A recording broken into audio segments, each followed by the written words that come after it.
Está entrando no ar.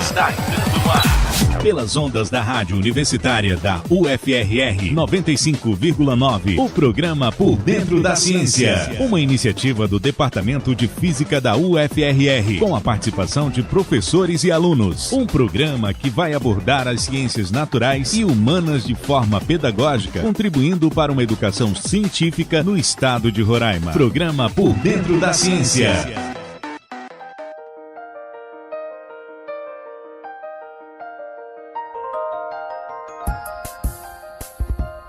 Bom dia, ouvintes. Estamos no ar com o programa Por Dentro da Ciência.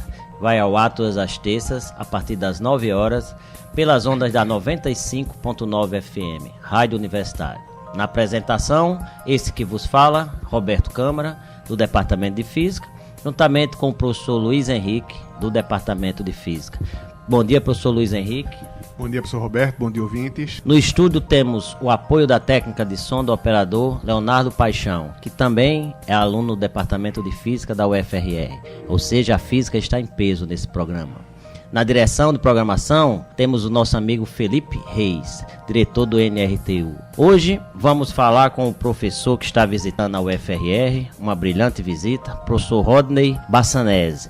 Ele é professor do Instituto de Matemática e Estatística e Computação da Unicamp e veio a brilhantar a Semana de Matemática da UFRR. Lembrando aos ouvintes, esse programa é gravado. A semana foi de 6 a 10 de novembro e tivemos a participação de outros pesquisadores. O tema que a gente vai tratar com o professor Rodinei é de biomatemática, a história da matemática e a experiência dele nessa área tão importante para o desenvolvimento humano. Bom dia, professor Rodinei, bem-vindo à terra de Macunaíma, a Boa Vista, Roraima. Bom dia a vocês. Eu queria, antes de mais nada, agradecer essa oportunidade de poder falar alguma coisa sobre a pesquisa que a gente faz e a parte de ensino, aprendizagem. Para mim é um prazer muito grande estar aqui com vocês. E é uma coisa interessante para a gente ter a entrevista de pessoas que têm outra vivência acadêmica além da nossa, da UFRR, que enriquece principalmente os ouvintes que são estudantes. Professor, a gente costuma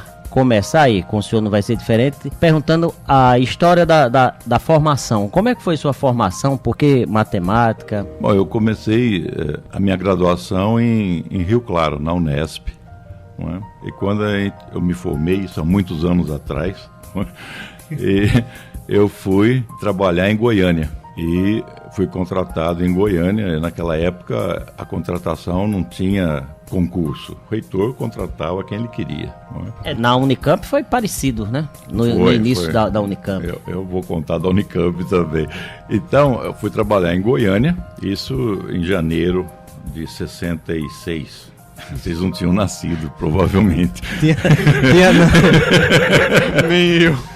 Então, aí, Brasília, nessa época, estava comandada... Bem no início, né? Bem no início de Brasília. Era o começo de Brasília e os militares estavam no poder. Não é? E, nessa época, foi mandado embora um professor da Universidade de Brasília, da UNB, por subversão. Aí todos os professores se manifestaram, aí todos foram mandados embora. Então, isso esperado do regime militar, né? Isso aconteceu mais ou menos em setembro de 65. Eles ficaram sem aula todo esse período de setembro até janeiro. Então eles fizeram um convênio, que a UNB fez um convênio com a Universidade de Goiás, e os professores da Universidade de Goiás iam terminar os cursos que estavam tudo parado, sem aula, né, de todas as disciplinas. E foi exatamente quando eu fui contratado. Então, eu nunca dei nenhuma aula em Goiânia. Eu fui direto para Brasília. Professor da Universidade Federal de Goiás, mas sempre atuou em Brasília. O senhor falou em Brasília, me fez lembrar. Tem um livro da área de mecânica que foi escrito por um ex-reitor de Brasília. E tem um pesquisador na área de física, ele foi pesquisador, foi professor em Brasília, e ele dizia que o reitor ele era capitão de mar e guerra, só que era mais de guerra do que de mar. Por isso que ele saiu da UNB. O senhor viveu esses momentos? Era esse o reitor quando eu fui para lá, exatamente esse. Pra você ter uma ideia de como que era Brasília, não é? Bom, eu fui trabalhar em Brasília, mas era professor de Goiânia. Um ano depois, eles não tinham contratado ainda professores em Brasília, e eu acabei ficando professor de Brasília, não é? Eu e mais algum outro grupo. Então, o início da minha carreira, digamos, foi em Brasília, na época brava dos militares, né? E vou retornar. E por que matemática? É uma curiosidade até para dar exemplo da importância da matemática. Bom, na verdade, meu pai queria que eu fosse jogador de futebol, não é? Que dá muito mais dinheiro e faz menos esforço. Aí eu jogava futebol para estudar matemática. Cheguei a jogar até na Ponte Preta, quer dizer, ó. Uau, na Macaca, olha aí. Mas naquela época a Macaca estava na quinta Isso divisão. porque o senhor não conheceu a América de Natal, só teria mudado de time. Então, quer dizer, eu gostava muito de futebol e tal, mas a matemática sempre me motivou, não é? Então, naquela época você não tinha muita escolha também, entendeu?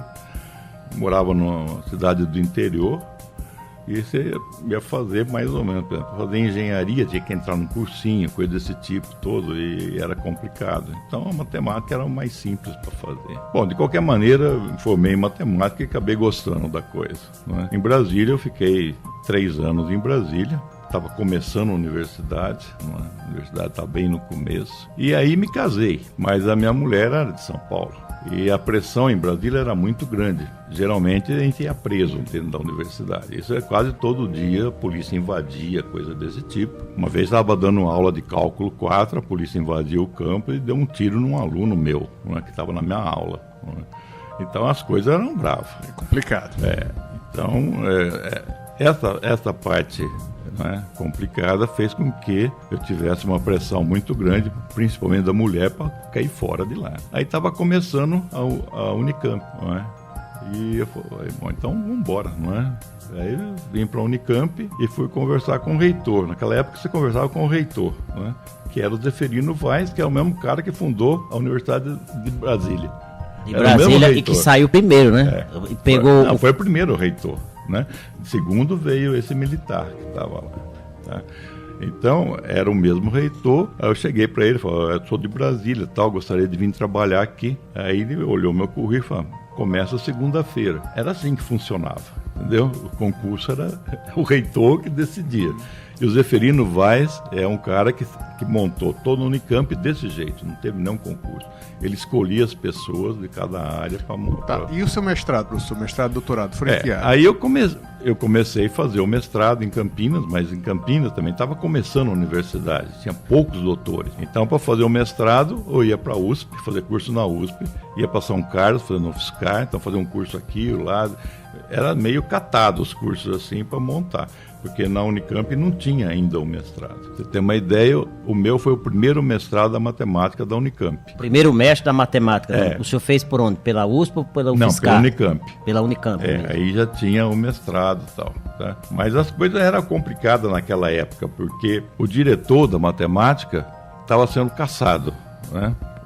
Então o instituto parou. Eu tinha terminado a tese, eu não podia defender porque o diretor não estava lá. Coisa desse tipo assim acontecia naquela época. Foi interessante. Eu acabei fazendo o meu mestrado. Uma lição de vida também, né? E passar isso para essas gerações de hoje é importante. Esse programa está sendo fantástico, porque além de a gente falar de ciência, vai estar falando dessa experiência. O senhor pergunta em sala de aula hoje, para nossos jovens, o que foi o 1º de abril, não é, eles só vão falar que é o dia da mentira, mas o que foi o 1º de abril, e eles não sabem que a gente passou por isso, o país passou, da gente não poder estar falando isso aqui numa rádio estatal, o senhor dizer que foi perseguido, saiu de uma universidade, olha o que alcançamos. Aí eu comecei a fazer o doutorado, mas assim também com cursos independente. Que área, professor? Da matemática? Era na análise. Análise. Eu sou assim, da área de análise, sempre fui da matemática pura, não é nesse sentido da matemática pura. Mas era complicado, porque você tinha que fazer aquilo que tinha lá. Então só tinha um orientador, né? Um doutor naquilo lá. Então é aquele que tem que fazer, entendeu? Bom, eu tive alguns problemas, porque o meu orientador acabou morrendo. Atropelado, inclusive, né? Aí perdi o orientador, perdi o tema que eu estava trabalhando, tive que ficar esperando chegar um outro orientador. Foi quando... História parecida com a minha. Foi interessante porque a gente começou a fazer pressão no diretor que a gente queria um doutorado lá, não é? Aí os professores fizeram greve contra o reitor, contra o diretor. Vocês já ouviram isso? Não é? Então, ainda era o Zeferino? O reitor? O reitor era o Zeferino, mas o diretor da matemática era um filho do Zeferino, digamos, era um amigo do Zeferino. Nós fizemos a greve contra esse diretor. Aí toda a universidade usou a nossa greve para derrubar o reitor. Só que o reitor era muito esperto, demitiu todos os diretores da universidade, ele que tinha contratado. Foi muito interessante, em termos políticos, né? Isso na Unicamp. E aí ele contratou para matemática um professor que estava nos Estados Unidos há muito tempo, que era o Biratã D'Ambrosio. Não sei se você ouviu. A gente tem um aluno dele aqui que fez doutorado com ele. O Biratã hoje trabalha com etnomatemática, principalmente. Isso. Naquela época ele trabalhava com superfícies mínimas, não é? Uma parte da matemática pura. Inclusive ele tinha feito o doutorado e assim que fez o doutorado foi para os Estados Unidos e estava lá já há muitos anos. Então ele foi contratado para ser o diretor da matemática, para suprir essa deficiência que tinha. Bom, acabou sendo meu orientador, não é? Porque a gente não tinha muita escolha.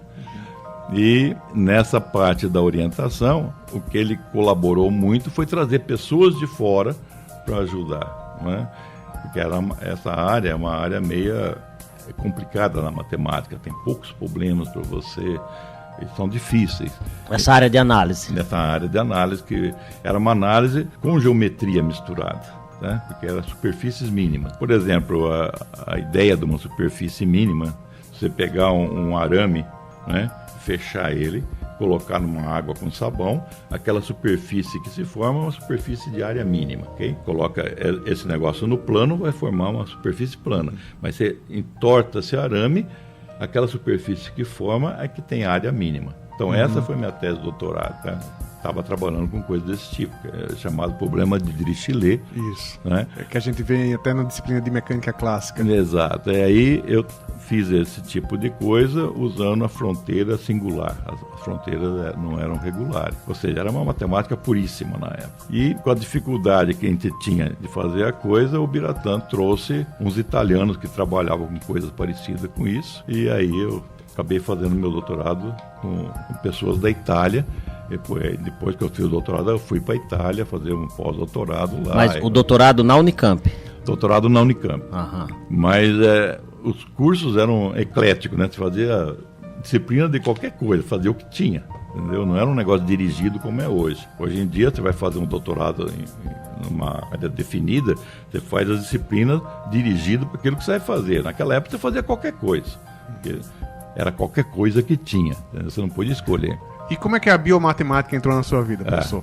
Pois é. Então, essa parte da matemática pura, eu fui para a Itália, e aí trabalhei com esses italianos, coisas desse tipo, e foi quando eu conheci um italiano, chamado Gabriele Greco, que me inseriu na teoria fuzzy, que a gente pode falar um pouquinho sobre isso agora. A gente agora. vai falar, lembrando aos ouvintes, a gente deu uma pincelada e daí veio a ideia da professora Kelly, que está conosco aqui nos estudos, de convidá-lo para falar sobre essa lógica fuzzy. A gente já deu uma pincelada sobre lógica fuzzy no programa, há 3 programas atrás. Essa lógica fuzzy me entusiasmou, não é? Mas é dentro da matemática pura ainda, não de aplicações. A parte de biomatemática foi a posteriori, quando eu comecei a orientar meus mestrados, meus alunos de mestrado, e eu gostava muito dessa parte de biologia, parte de ecologia, fisiologia, epidemiologia e tal, aplicando coisas desse tipo. E o que deu, assim, força na pesquisa foi quando a gente aplicou a teoria fuzzy na biomatemática. Professor, para os nossos ouvintes, explica o que é essa biomatemática? Qual é o foco da biomatemática? A biomatemática é o processo de você fazer um modelo de uma situação biológica. Por exemplo, você quer estudar a dinâmica de uma doença. Se você tiver um modelo de como ela se espalha ou de como ela progride, você pode fazer uma estrutura de quantos vacinarem, por exemplo, se tiver uma vacina. Então, é para você entender a doença e o que acontece no futuro com a bendita doença, tá? Então, isso em termos de epidemiologia. Em termos de ecologia, é você estudar, por exemplo, a dinâmica de alguma espécie, não é? Por exemplo, sei lá. Na física, por exemplo, tem um modelo chamado presa-predador. Presa-predador é um modelo clássico de Lotka-Volterra, por exemplo, que ele dá assim a ênfase da relação entre duas espécies e quando uma vai para a extinção, isso, quando não vai, essas duas se mantêm dentro de um ciclo, não é? Então, a presa-predador foi um modelo clássico não é? E feito por um italiano, Volterra, não é? E por um biólogo, Lotka. E a matemática que se usa na biomatemática é uma matemática avançada ou você tem várias vertentes? A matemática que se usa mais é equações diferenciais, porque você vai analisar a variação das coisas, como que aquilo está variando. É uma epidemia, como que ela está variando. E você vai procurar formular um modelo que entenda essa variação. Então, por exemplo, numa epidemia, existe uma analogia de uma epidemia com o problema de Lotka-Volter. Por exemplo, no problema de Lotka-Volter, que é presa-predador, o predador come a presa quando encontra com a presa. Então, como você coloca isso no modelo? O que é um encontro? Tá? Como você traduz essa linguagem do português para matemática? O encontro de duas espécies. No caso de epidemiologia, um cara fica doente quando um doente encontra com um sadio. Então, essa analogia presa-predador é a mesma usada para a epidemiologia.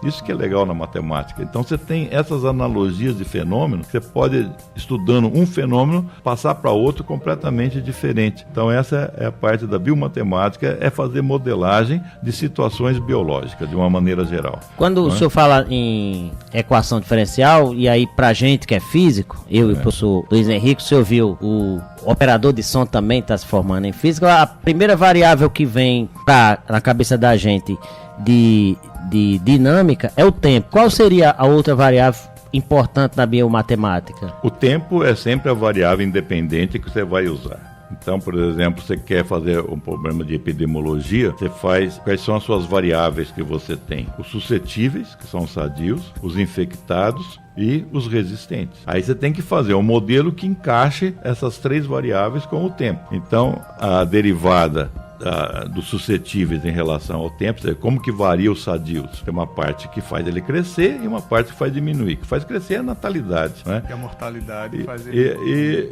o encontro com o infectado que faz diminuir. Então é como se fosse um modelo compartimental. Ele sai de um compartimento sadio, passa para o infectado e vai passar depois para o que chama de resistente, mas pode ser os mortos também, não é?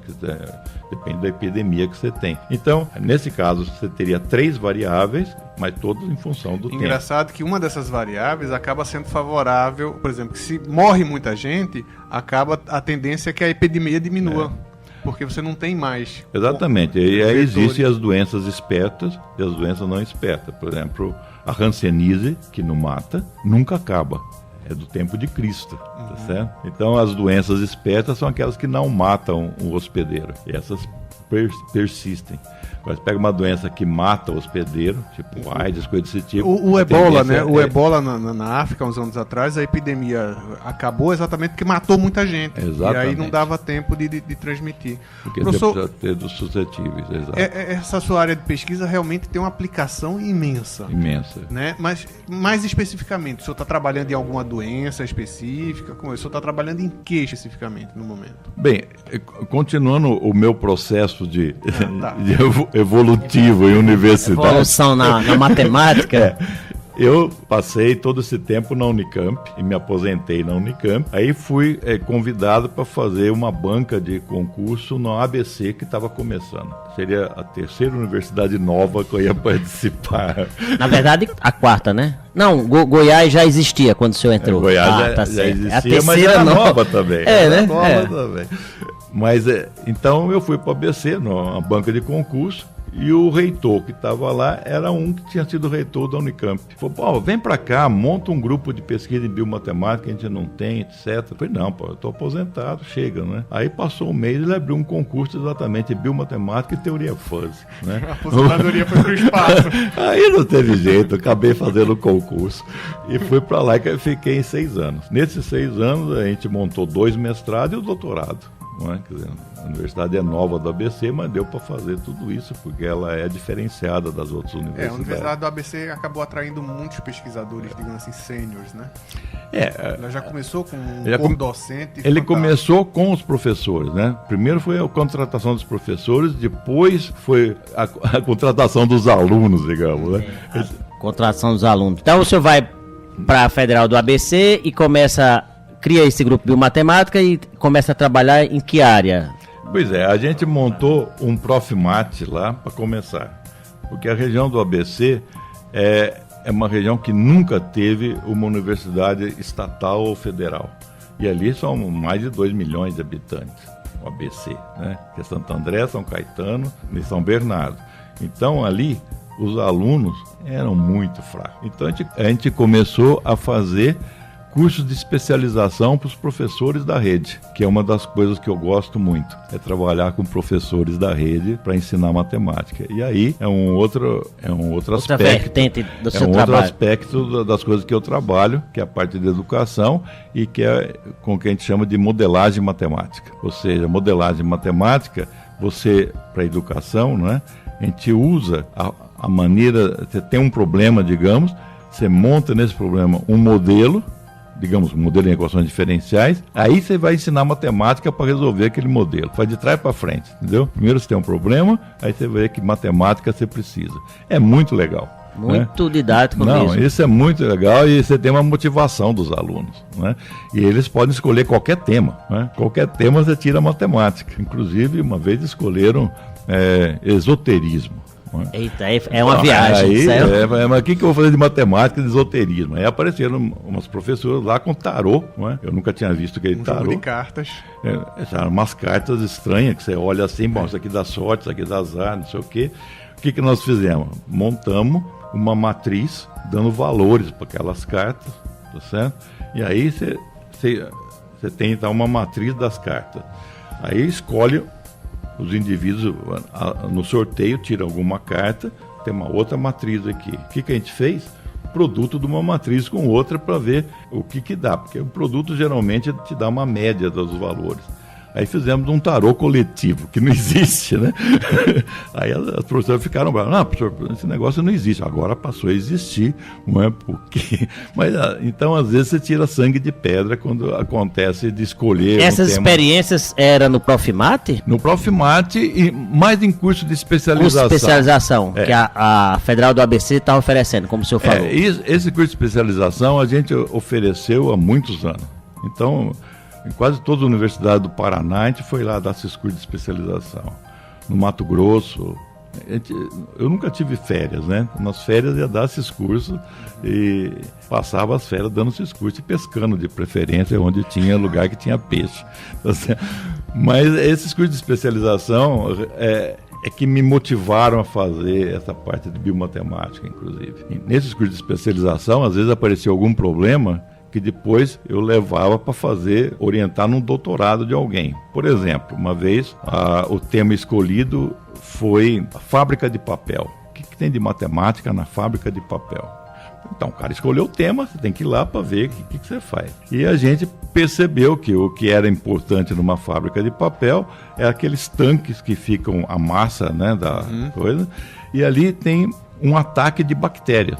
As bactérias se alimentam daquela polpa que tem lá. Então você tem que jogar um bactericida ali para o papel não sair amarelado. E eles faziam mais ou menos, jogando 50 litros de bactericida em 8 horas. Aí a pergunta é, e se a gente, em vez de jogar a cada 8 horas 50 litros, eu colocar pingando esses 50 litros durante as 8 horas, tem algum efeito diferente ou não? Essa pergunta, né? Então você faz a pergunta e depois vai tentar responder. Bom, para o curso de especialização, isso foi suficiente e tal, a gente chega numa progressão geométrica, um negócio assim que é do nível dele. Mas isso aí abriu os olhos da gente para fazer um controle quimioterápico de doenças cancerígenas, né? Como que é o controle quimioterápico de doenças cancerígenas? Funciona quase que do mesmo jeito. Então, essa analogia que existe entre os fenômenos te leva a fazer essa biomatemática, essa modelagem de outros fenômenos. Então, atualmente, mudando um pouco de assunto, eu estou com 8 alunos de doutorado. Na Federal do ABC ainda? Não. Na Federal do ABC eu fui aposentado por compulsória. E aí o senhor orienta doutorado na Unicamp. Aí eu voltei para a Unicamp e agora eu sou pesquisador voluntário. Porque não ganha nada, mas só trabalha. Tá? A Kelly contou que o senhor se autodenomina pesquisador voluntário. Pesquisador voluntário, quer dizer, você tem a obrigação de orientar. E com 8 orientandos tem muito trabalho. Eu nunca tive tanto ao mesmo tempo. Mas tem uma menina que é uma baiana que trabalha com tratamentos quimioterápicos e o controle. Então a gente trabalha com uma matemática chamada controle ótimo. Como seria o controle ótimo dos tratamentos quimioterápicos? Você estuda tipo a dosagem e como... A dosagem e a possibilidade de cura. E o problema é que a própria aluna tem câncer. Né? É uma menina de 30 anos, né?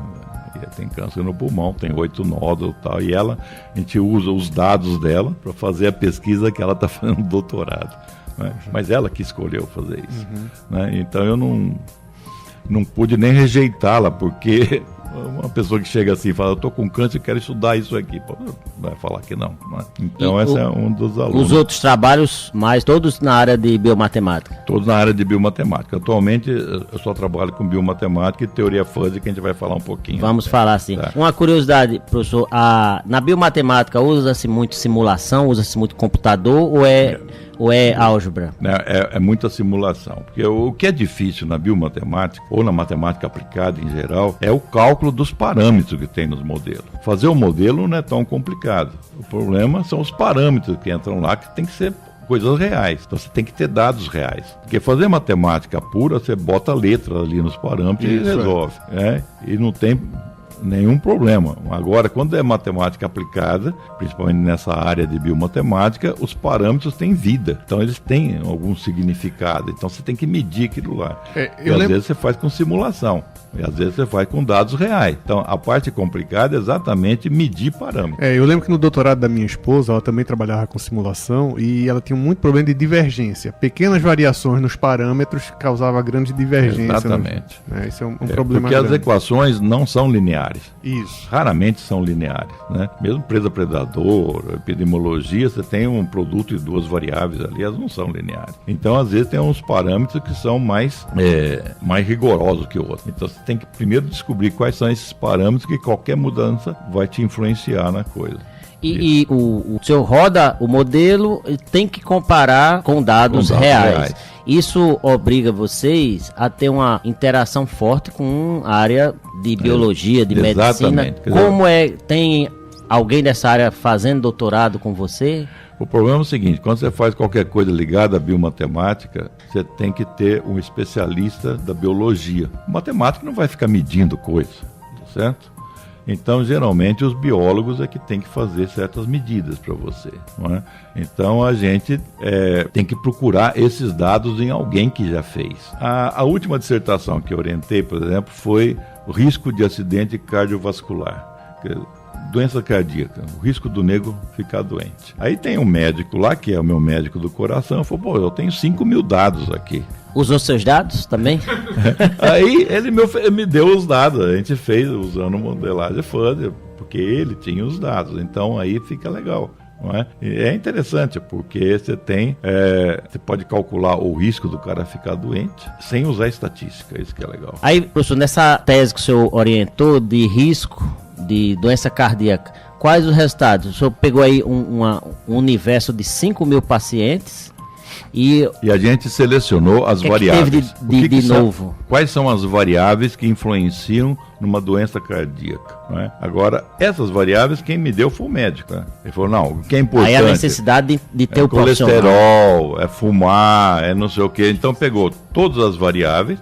E para você colocar isso aqui no modelo matemático, você tem lá 20 variáveis, você vai botar numa equação diferencial, é impossível de resolver. Então tem um processo da teoria fuzzy que facilita as coisas, que é o que a gente chama de base de regra. Base de regra é aquilo que você acha que vai acontecer, né? É uma matemática do achismo, tá certo?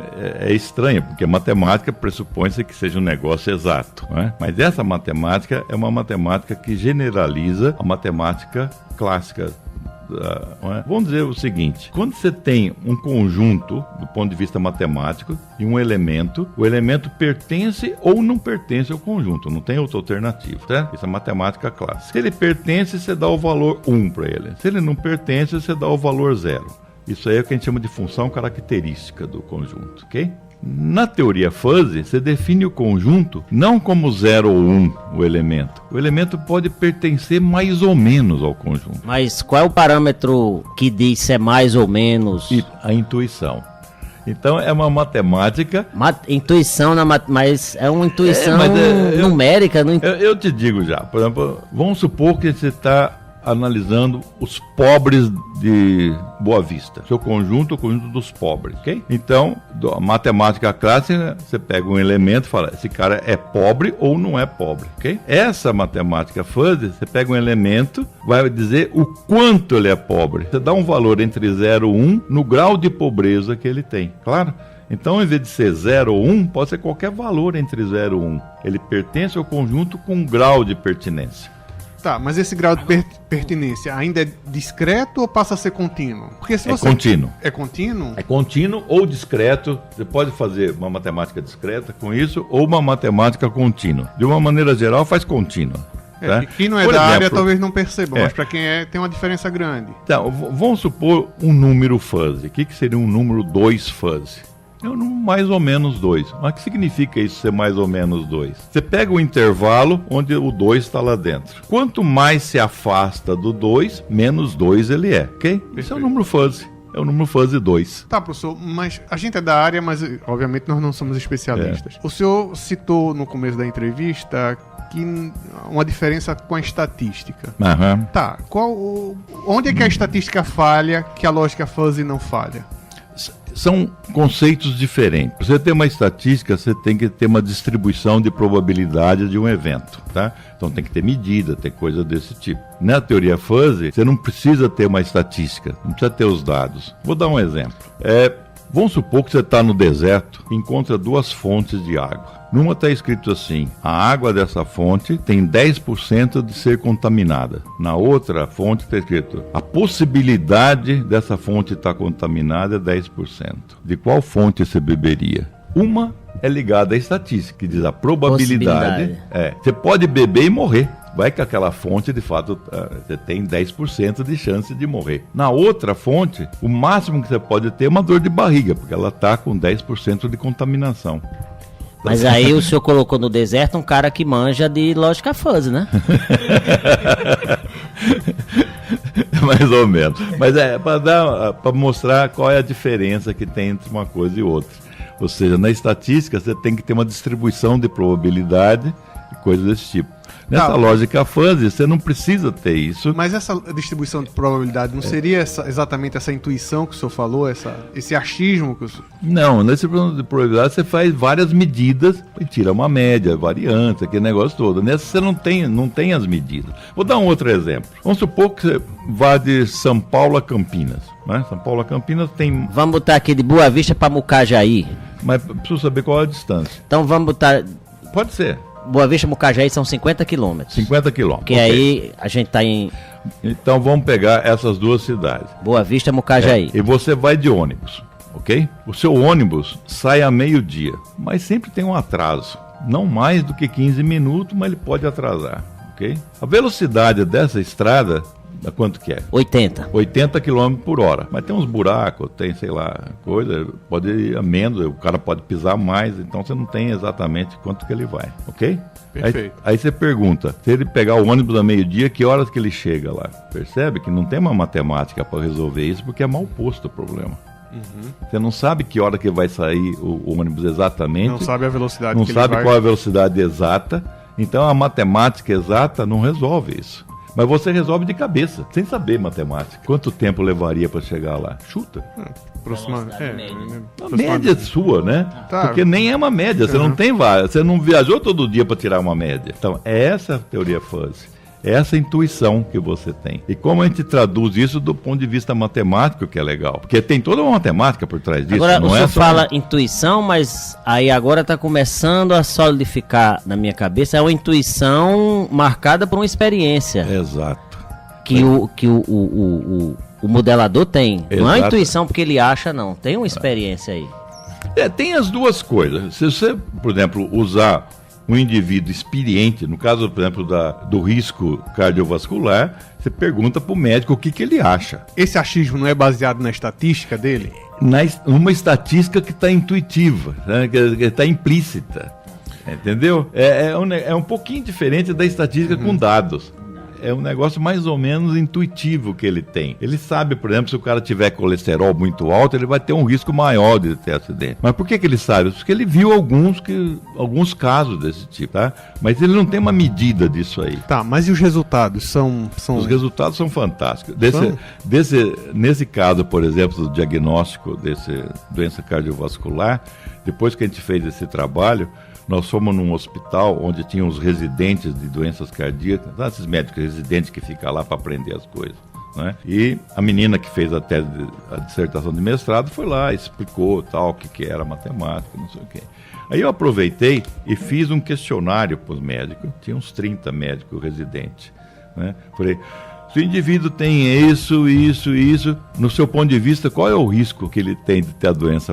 Perguntei para os médicos, na intuição dele, entendeu? E tinha um médico que era bem velho já lá, que já trabalhava com isso há muito tempo. O que foi interessante é que esse velho acertou tudo. Molecada não, porque não tinha parte experimental, entendeu? Então dá para você comprovar essa matemática pela resposta do mais Desculpe antigo. ser chato, professor, mas a impressão que dá é que esse médico que é mais velho, ele tem um espaço amostral maior. Não é óbvio. Eu não estou dizendo que a estatística não é importante nisso. A estatística da cabeça dele, sem ter um negócio esquematizado. O fato dele ter cuidado de muita gente, isso ficou como uma estatística para ele. Isso que eu chamo de intuição. A intuição é desenvolvida pela experiência que você tem. Já que vai da intuição, como é que a pessoa valida o resultado? Se cada um pode ter uma intuição diferente, como é que é a validação do resultado? Essa matemática fuzzy está sendo muito usada para fazer diagnóstico médico, né? Por exemplo, a gente fez... Eu não acreditava nisso, porque eu tinha minha formação de matemática pura, né? Aí você pega um treco desse que é esquisito, né? Você tem que... Para você acreditar nisso, tem que fazer alguma coisa para dar certo. Então, uma vez apareceu um chileno lá na Unicamp, querendo fazer a tese de doutorado em teoria fuzzy, foi o primeiro que eu orientei. Eu falei, eu não sei se esse negócio serve para alguma coisa. Matematicamente é muito legal, dá para você fazer função, derivada, equação, mas na prática eu não sei. Vamos fazer um exemplo, ver se funciona. Aí peguei as doenças infantis. Rubéola, catapora, sarampo, tem todas mais ou menos o mesmo sintoma. Como que o médico sabe o que o indivíduo tem? Como fazer um diagnóstico médico? Entendeu? Então a gente constrói uma matriz dos sintomas e uma matriz das características que tem o indivíduo e faz um produto dessas duas matrizes. Esse produto, na verdade, não é um produto no sentido clássico de produto de duas matrizes. Na teoria fuzzy, você troca soma por sup. Que é o sup. Por exemplo, 2 mais 3 é 3. É o maior deles. Essa regra já é estabelecida ou cada um pode... É estabelecida porque você não tem as operações normais com os outros números. Porque um número fuzzy é um número mais ou menos. Como se vai ser um número mais ou menos com outro número mais ou menos, entendeu? Então você pega o sup entre eles, nos conjuntos. E o produto é o ínfimo. Agora você fala, mas é um negócio maluco. Não é? É um negócio maluco. Mas quando você tem o sup do ínfimo, as duas coisas junto, você tem um ponto de cela, do ponto de vista matemático. Tá? Você tem o ínfimo para um lado e o sup para o outro. Esse ponto de cela é a média. Então, o que você faz? O sup do ínfimo, você está, na verdade, fazendo... Na melhor das hipóteses, acontece o pior. Só para esclarecer nossos ouvintes, na matemática, ponto de cela, imagine uma cela e é aquele ponto lá em cima onde a gente se senta. Exato. Então, é um ponto de equilíbrio. Professor, só uma curiosidade. Essas matrizes que o senhor cria é em função das variáveis que o senhor coloca? É em função das variáveis. Quer dizer, são os sintomas que o indivíduo tem. Febre alta... E como é que o senhor pondera quais as variáveis que são importantes? Porque aí que vem o especialista. Quer dizer, você é matemático. Como você... Nesse caso, por exemplo, da doença infantil, eu usei um livro do Delamares, né, que todo recém-casado compra para ver as doenças infantis, né? Então você vai lá, catapora, tem isso. Então você pega essas características, foi o que a gente tinha em mão, tá certo? Sem perguntar para o médico, você viu ali as características. Depois a gente fez um teste. Aí você pergunta para um médico, se o fulano tem isso, o que você acha que ele tem? Porque quando você faz esse produto de matrizes, você vai ter algumas linhas. Aquela maior, que dá o maior valor, é a maior possibilidade da doença. É assim que funciona, tá certo? Aí pergunta para um médico, ele bate em cima. se o médico é especialista. Se o médico não é especialista, ele manda fazer exame. Não é? Essa é a diferença que tem entre o médico velho e o médico novo. Você vai no médico novo, por melhor que seja, ele manda você fazer exame de alguma coisa. Vai no médico velho, ele olha pra sua cara e vê o que você tem. É assim que funciona, né? A gente usa a lógica fuzzy e não sabe que está usando. Exatamente. A lógica fuzzy é o que você usa no cotidiano sem saber que aquilo é uma matemática. E você podia contar, agora eu fiquei curioso com a história. O fuzzy deve ter sido o cara... Qual foi o feeling que ele teve para desenvolver toda uma teoria dessa que, como o senhor falou, ele deve ter sofrido muita resistência, porque não é uma coisa, em princípio, que soe exata para matemática. Não, você mudar a matemática clássica já tem uma resistência de toda a matemática, de todo matemático que existe. Então, no começo, os matemáticos têm algumas críticas dizendo que isso aí não é matemática. Então, tem várias coisas, várias críticas de matemáticos fortes, dizendo que isso aí é lucubração, que isso aí não é matemática. Tem essas críticas. Mas quando isso aí começou a ser aplicado e os resultados o resultado ficar interessante, começou então a ter um valor. Por exemplo, eu vi uma conferência de uns japoneses que usaram a lógica fuzzy para fazer um helicóptero de verdade. Porque a lógica fuzzy você usa dirigindo um carro, por exemplo. Você vai no sinaleiro, você não dá aquela brecada de uma vez. Você sabe que você tem que parar, você vai brecando. Então, esse tipo de coisa, que não é 0 ou 1, tem um intervalo sempre nas coisas. Então, é a lógica que a gente usa no cotidiano. Então, esses japoneses usaram essa lógica fuzzy para fazer um helicóptero que voava com um controle remoto, helicóptero de verdade. Então, você começa a ver que o negócio é sério. As máquinas fuzzy, máquina lavar roupa, por exemplo, máquina fotográfica, usa essa lógica fuzzy. Qual que é a ideia? No caso de máquina lavar roupa, é gastar a menor quantidade possível de sabão para lavar o melhor possível a roupa. É problema de controle, entendeu? Problema de controle. Então, o problema de controle é fundamental nas coisas, né? Então, quando esse negócio começou a dar dinheiro, né, passou a ser importante, percebe? O dinheiro que diz que essa matemática é importante ou não é. Há quanto tempo que essa matemática... Bom, não vou perguntar quando começou, mas de certa forma, quando começou a ser respeitada. O primeiro artigo foi de um camarada chamado Zadé, que fez isso em 1965. É relativamente recente do ponto de vista histórico. E dizem as más línguas que ele fez isso no Rio de Janeiro.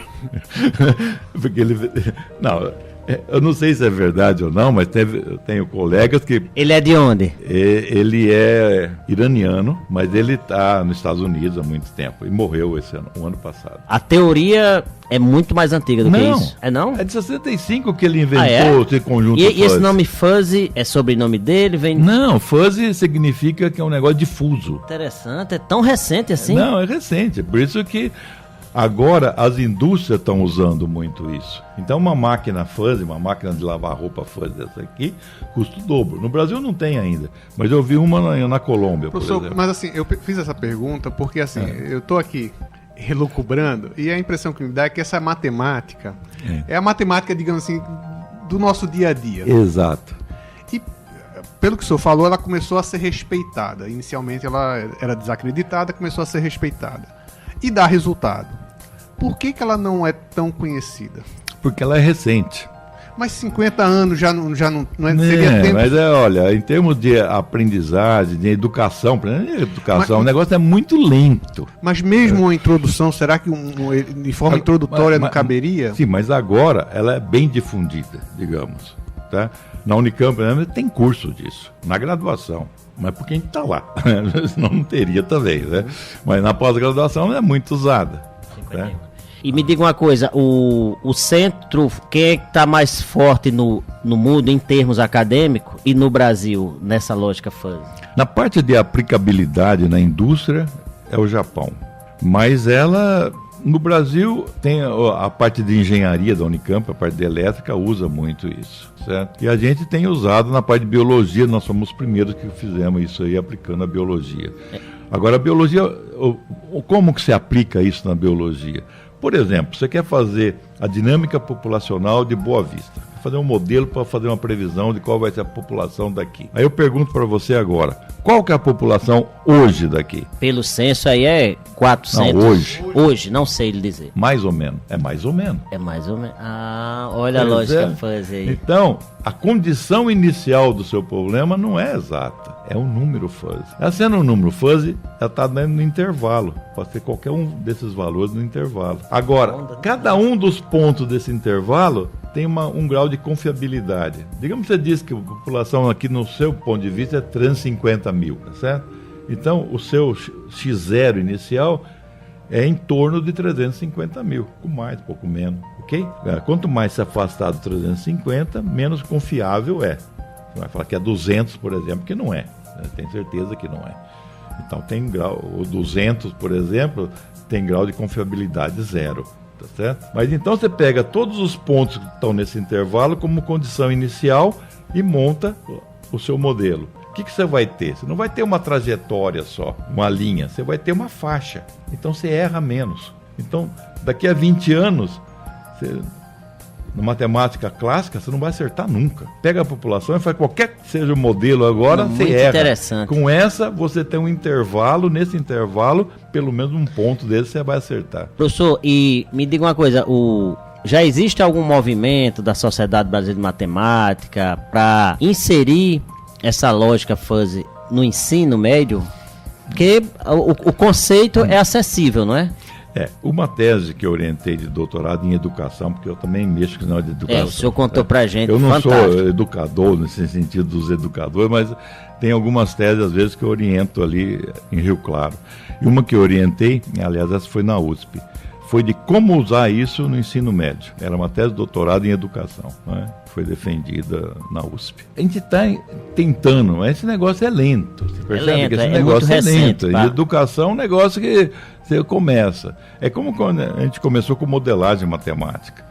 Como que você começou com isso, né, para ensino e educação? Foi num curso que eu fui dar em Guarapuava, de especialização, que me convidaram para dar um curso de especialização para professores lá. Aí eu fiz um programa de análise, topologia, equações diferenciais, aquela matemática bem clássica.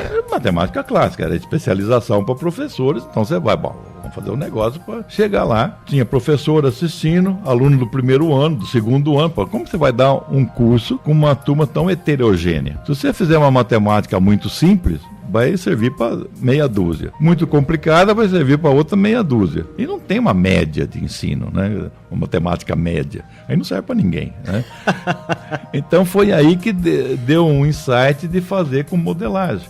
Então, vamos fazer o seguinte, vamos sair pela cidade e procurar problema. Aí fomos nessa fábrica de papel, fomos na criadouro de peixe, como os negros criam peixe. Aí, com esse tipo de coisa, fui desenvolvendo toda a parte de cálculo. Isso foi a primeira vez que eu fiz isso, em 81. Hoje em dia já tem até congresso de modelagem matemática no Brasil. Né? Tem o congresso a cada 2 anos. Tem pós-graduação em modelagem. Pós-graduação. Parabéns. Professor, o senhor tocou no assunto, a gente está encerrando, mas é importante a gente escutar a experiência de uma pessoa da área de matemática com tanta experiência em educação e matemática pura. O que é que o senhor tem sentido, qual é a sua avaliação dos alunos, desse novo alunado que tem constantemente entrado nas universidades, e nós somos da parte de tecnologia, a gente sente uma carência muito grande da base de matemática. O senhor acha que isso é problema? Quer dizer, não é um problema em si. Qual é a sua reflexão sobre o aluno que hoje está entrando na universidade, no curso superior? Eu tive uma experiência muito ruim ou boa, não sei, no ABC. O ABC é uma região que congrega ali quase 4 milhões de habitantes. A formação dos professores lá é ridícula, do ponto de vista matemático. Então, nesse curso de especialização que a gente deu para eles, dá para perceber que a formação dos professores é ruim, entendeu? Porque eles não tiveram chance de ter uma universidade. Agora com a ABC, mas talvez mude com a universidade.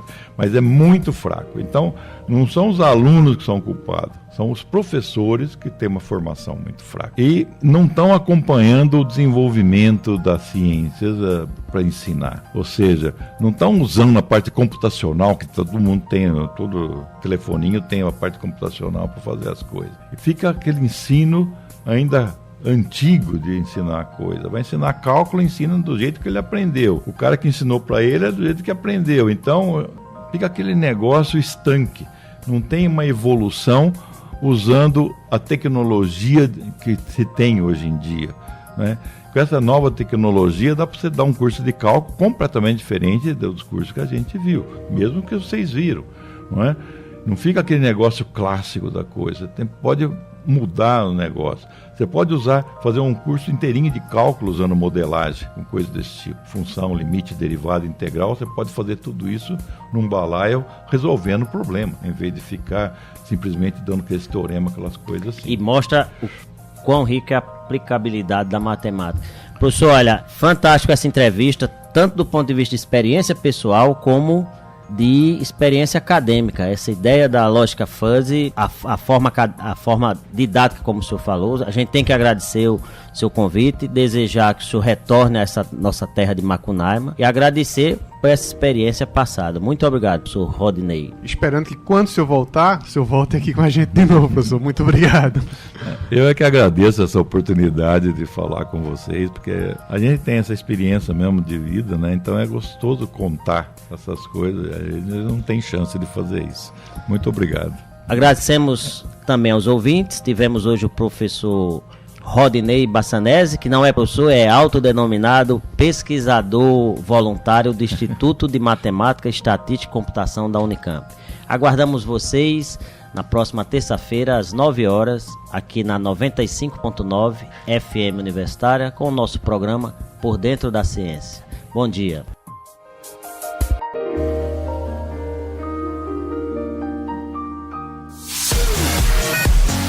Você acabou de ouvir Por Dentro da Ciência, um bate-papo científico com colaboração do Departamento de Física da UFRR e que vai ao ar todas as terças pelas ondas da Rádio Universitária 95,9 FM.